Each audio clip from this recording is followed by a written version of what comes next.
Raznolikost tipova ploda mediteranske ljepotice smokve očarava ne samo vrtlare kolekcionare, nego i ljubitelje voća i cvijeća.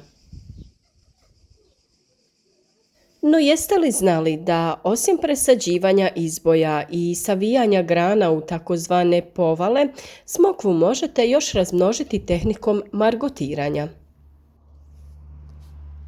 Šta je to tačno?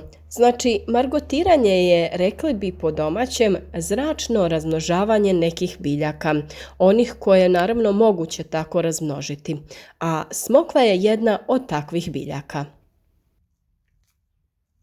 U nastavku ovog videa pokazati ćemo jednostavan način za razmnožavanje smokve, a i ostalog voća.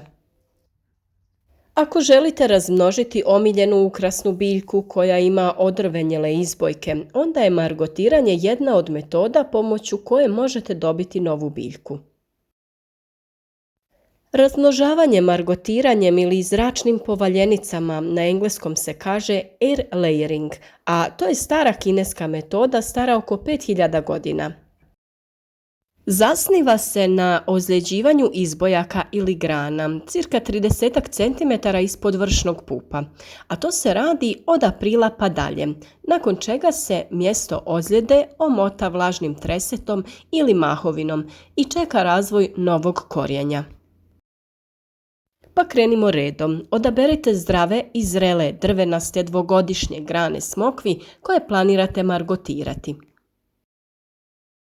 Odaberite na koju visinu želite dobiti mladu biljku, pa možete početi. A za margotiranje su vam potrebni oštar nož ili još bolje skalpel, kuhinska plastična prozirna folija za hranu ili neka vrećica, traka, škare, dosta vlažna zemlja u koju možete dodati i nešto pijeska. Kora biljke sastoji se od vanjske kore ispod koje se nalazi ksilem koji provodi hranjive tvari proizvedene fotosintezom prema korijenu. Slijedi sloj kambija ispod kojeg se nalazi floem zadužen za transport vode i u vodi otopljenih tvari. Prvi korak jeste to da biljci pažljivo zarežemo koru tako da napravimo dva paralelna reza kojima formiramo prsten oko biljke. Razmak između rezova mora biti ne prevelik, ali i ne prekratak. Ako je razmak između rezova mali, može se desiti da biljka ne pusti korijen u zemlju, već sanira rezove i zatvori ranu. Mi radimo rezove na razmak oko 3 cm. Između ta dva reza uklanjamo koru. Važno je skinuti i mekani svijetli dio ispod vanjske kore koji je zapravo sloj ksilema i kambija. Tvrdi dio koji se nalazi ispod toga zapravo je sloj floema ispod kojeg je drvo.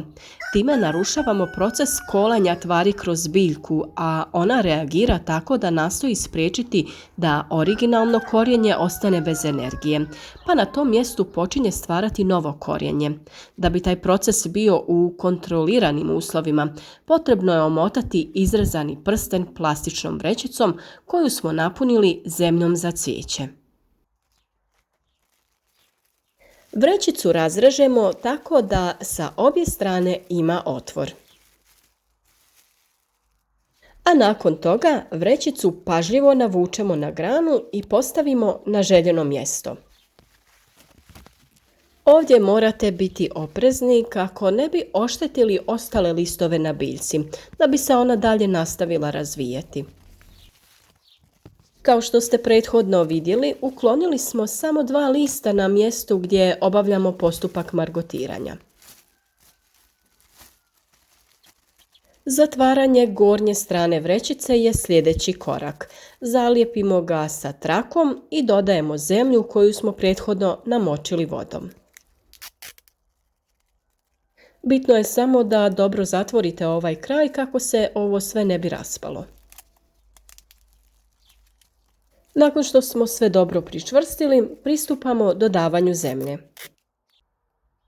Potrebno je staviti dovoljnu količinu zemlje kako bi nam se razvilo veliko i čvrsto korijenje.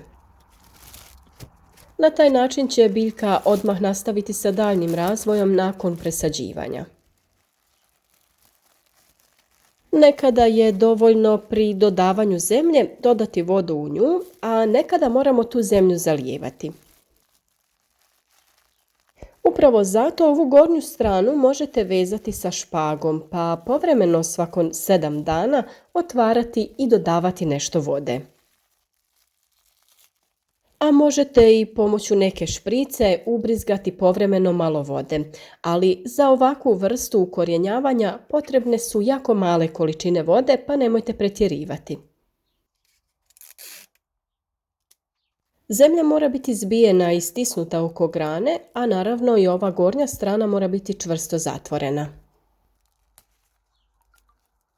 Sa ovim smo završili onaj glavni korak. Sada pristupamo zaštiti, a to je također vrlo bitno. Naime, da bi se korijen što bolje razvijao, potrebno je spriječiti dotok svjetlosti kroz vrećicu. PVC folija ili u ovom slučaju vrećica omota se aluminijskom folijom kako bi se spriječilo pretjerano zagrijavanje i sve se to čvrsto zalijepi. Na ovaj način će se spriječiti i gubitak vlage, ali i ulazak bespotrebne vode. Jedna od najjednostavnijih i najuspješnijih metoda za razmnožavanje biljaka jeste upravo margotiranje.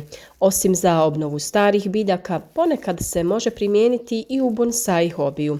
To je zapravo trik kojim pokrećemo određene prirodne mehanizme u biljci. Ovaj način razmnožavanja je najbrži u vrijeme kada je vegetacija intenzivna, pa to radimo od proljeća pa do jeseni. Nakon 2 mjeseca pogledati ćemo ispod folije i trebali bi uočiti bijelo korijenje ispod PVC vrećice. Ukoliko se korijenje ne uoči, možete vratiti foliju nazad i pričekati još nekoliko dana. U ovom postupku ipak trebamo biti strpljivi. Od margotiranja ove smokve prošlo je tačno 2 mjeseca i sada je vrijeme da otvorimo foliju i pogledamo kakvo je stanje. Ukoliko je korijenje popunilo zemlju u vrećici, tada je vrijeme za rezanje i odvajanje nove biljke. Kao što se već primjećuje, proces margotiranja na ovoj smokvi bio je veoma uspješan. Kako bi od glavne biljke odvojili ovu granu sa novim korijenjem, koristit ćemo veoma oštre škare kako bi rez bio što bezbolniji i precizniji. Biljku ćemo odrezati tik pored korijenja i ona je spremna da je sada presadimo u posebnu posudu.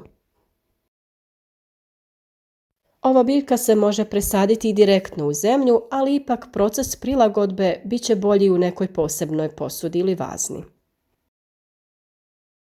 Samim margotiranjem dobivamo biljku koja je po karakteristikama identična matičnoj biljci. To je dobro znati jer nove biljke nećemo morati kalemiti. Ovo je najbolji način kako bi dobili upravo biljku koja nam treba. Budući da je vrijeme vruće, zemlja lako zasuši pa treba obratiti pažnju. Za početak ćemo umočiti reznicu u vodu kako bi natopili zemlju oko korijena. Lagano ćemo odmotati našu sadnicu kako ne bi oštetili mlado korijenje.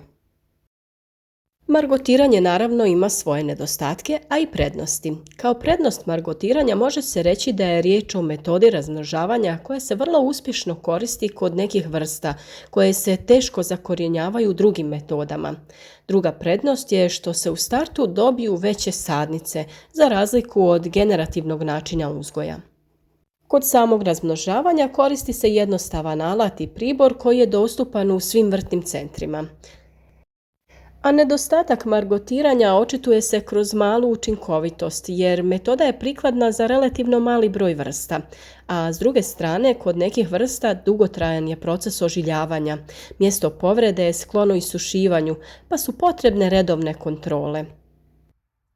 A još jedna prednost ovog načina razmnožavanja je što nije potreban nikakav hormon za užiljavanje, dovoljno je samo vlažna zemlja.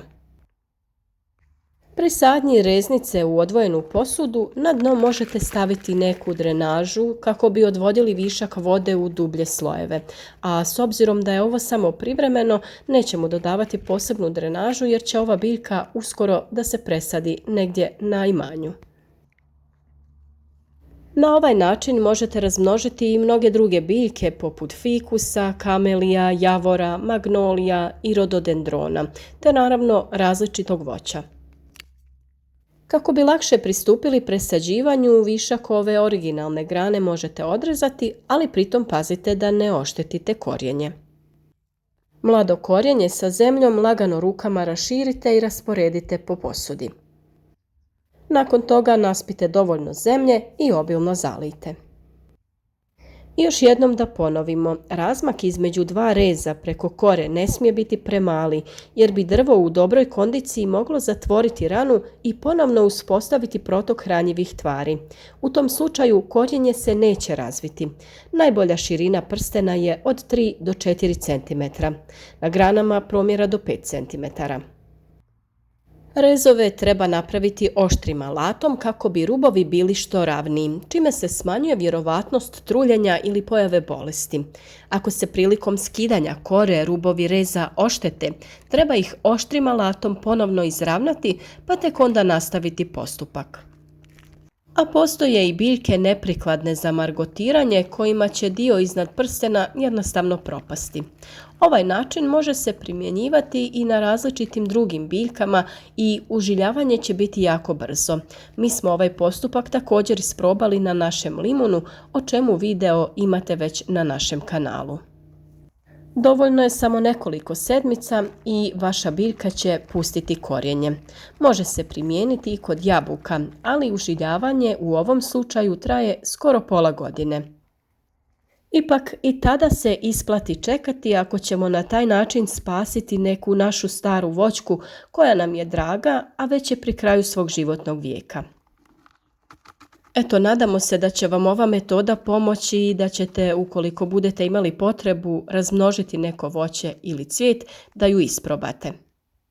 A kako bi podržali naš rad, zapratite naš kanal, lajkajte ovaj video i pišite nam vaša iskustva u komentaru.